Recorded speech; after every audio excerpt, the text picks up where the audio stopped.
Hi, it's Janine Koswara here, and I want to show you a video on some floral clustering and also altering some of the new Prima mid-release flowers. Just to start with, I've taken a Prima paintable and I'm just using the Comfort Craft knife to cut around, fussy cut the image out of it. Now I want to use this as a frame, so I'm actually going to remove all the outer edges other than the distinct floral element and the circular element. And then I'm also going to remove the internal element of it as well, so literally leaving just the frame of it, and later on I'll foam mount that up on my layout, but that sort of becomes the basis of my design, and I'll work with this to design around it. So once I've done that, I'm just sort of playing around with ideas of how I might continue my design, and because I use a lot of just small bits of pattern paper, I often have offcuts, and I'll regularly go back and use my scraps rather than cutting into a new sheet. And quite often I find it a really good way to design because it limits you in what you can design. So rather than worrying about it too much, I'll just go with what I've got and work around the pieces that are leftovers, and that sort of helps to drive where the design of my layout goes. Now I'm just working on a floral cluster here, and I'm using some of the mid-release Cherise white flowers, and they're the lovely crisp white ones there that have the little feathery sort of middle with gemstones in the centre.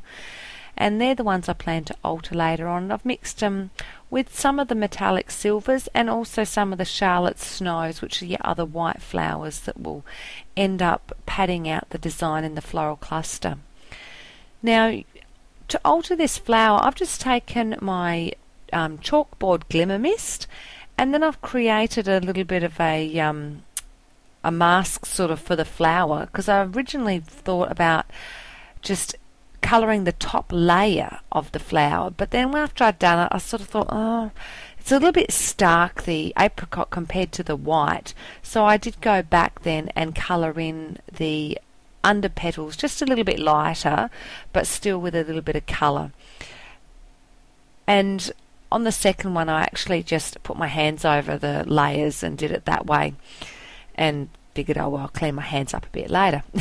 And then I've gone on to the Canvas Resist, and I'm just using a few of the flowers and elements from that, and again just spraying with the same coloured chalkboard glimmer mist, and then just go over with your cloth afterwards and wipe off the excess to reveal the beautiful resist underneath. And you do need to wipe the excess off just to draw off that, you know, to get the most out of the resist. And then I've taken that cloth afterwards and used it on my paintable just to add some slightly messy splotches of colour onto some of the petals on the paintable, just as something different. And then I've added a little bit of beading around the frame as well, just to add some more sparkle into that, before inking up the edges, and then also just using the distress tool to slightly distress those edges as well. And the reason I do that is sometimes when you're fussy cutting, you might get a little bit of a nick or a bluntness to your cutting that you want to sort of mask over, and often going back with a distress tool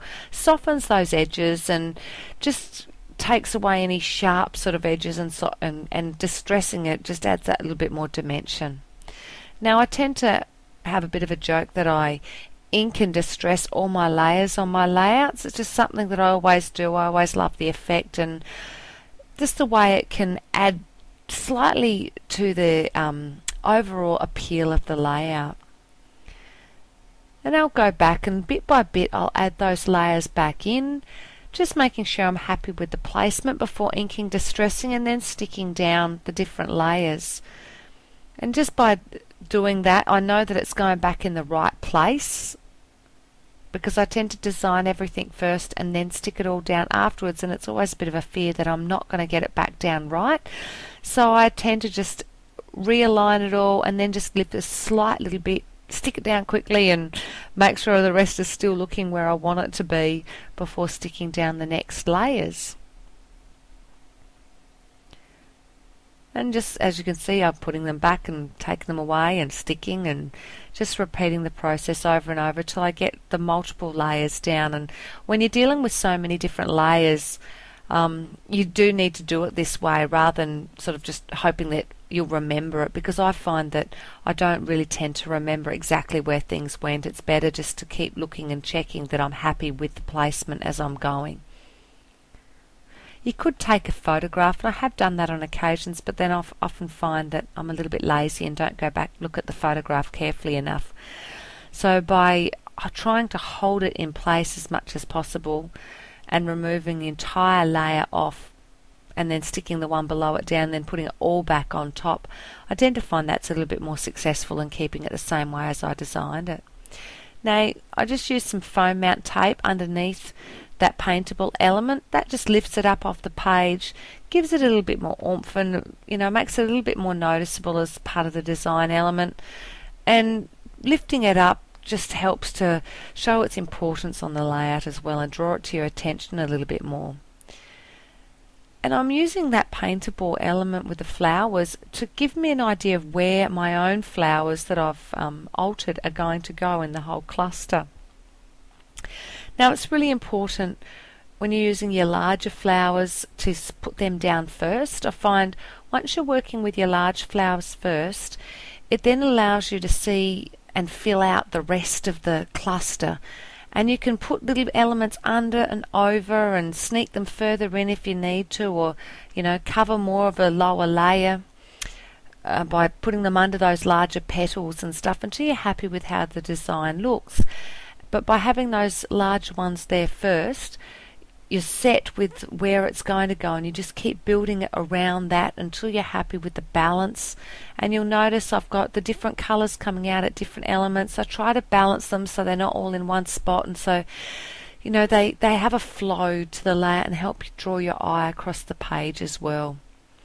And I also find it's really good to have multiple types of foam mount adhesive. You'll see I'm using both thicker ones and quite thin little strips in the foam mount, and that just means that I can easily put that up and foam mount on when I'm doing like the little hand cut birds and stuff onto this layout.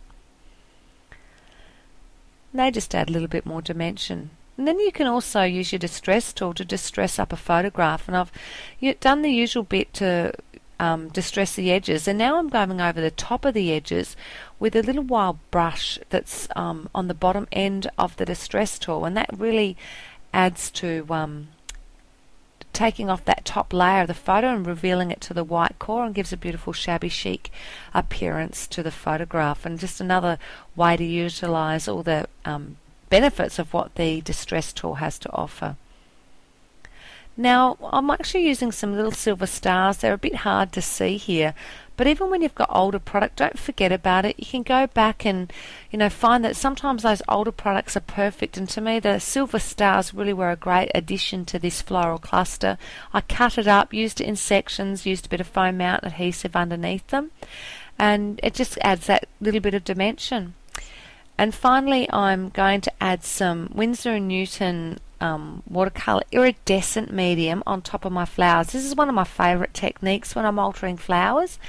It's very subtle, just adds that little pearlescent glimmer on top of the flowers that you add it to. I love adding it to the tips or just to highlight certain areas, and it's beautiful also on wintry pages as well. I mean, this has got warm tones in the apricot against the silvery tones, and this sort of blends it all together. And it really does. It looks a lot more when you see it in real life to how much that adds to it. So thank you very much for watching this video, and I hope you enjoy.